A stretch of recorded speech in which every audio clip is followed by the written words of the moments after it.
Telugu PMC ప్రేక్షకులకు స్వాగతం. Hi friends, మీరు గనక ఇప్పుడే మా ఛానల్కు వచ్చినట్లయితే మా ఛానల్ని సబ్స్క్రైబ్ చేసుకోండి. సబ్స్క్రైబ్ చేయడంతో పాటు పక్కనే ఉన్న బెల్ ఐకాన్ని క్లిక్ చేయండి. జీ తెలుగులో ప్రసారమవుతున్న సూపర్ హిట్ సీరియల్ పడమటి సంధ్యారాగం. చక్కటి కుటుంబ కథ సీరియల్గా ఈ సీరియల్ బుల్లితెర అభిమానులను బాగా అలరిస్తుంది. ఈ సీరియల్లో హీరోలుగా శ్రీను క్యారెక్టర్లో పృథ్వీరాజ్, శౌర్య క్యారెక్టర్లో మనోజ్ నటిస్తుండగా హీరోయిన్స్గా ఆద్య క్యారెక్టర్లో ప్రీతి శర్మ, రామలక్ష్మి క్యారెక్టర్లో సౌందర్య రెడ్డి నటిస్తున్నారు. రఘురామ్ క్యారెక్టర్లో సాయి కిరణ్ నటిస్తున్నారు.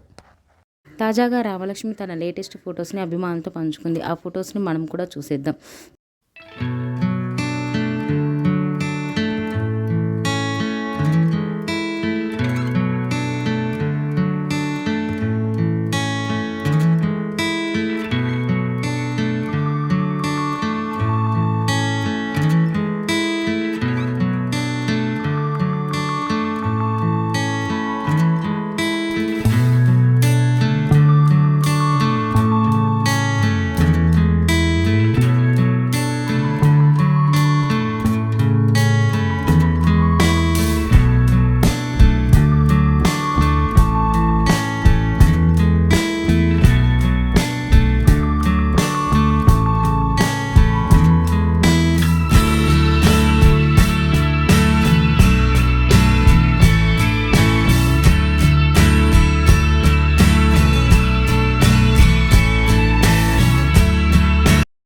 ఈ వీడియో మీకు నచ్చినట్లయితే లైక్ చేసి మరిన్ని టాలీవుడ్ లేటెస్ట్ అప్డేట్స్ మిస్ అవ్వకుండా చూడాలంటే తెలుగు పిఎంసి ఛానల్ను సబ్స్క్రైబ్ చేసుకొని పక్కనే ఉన్న బెల్ ఐకాన్ని క్లిక్ చేయండి.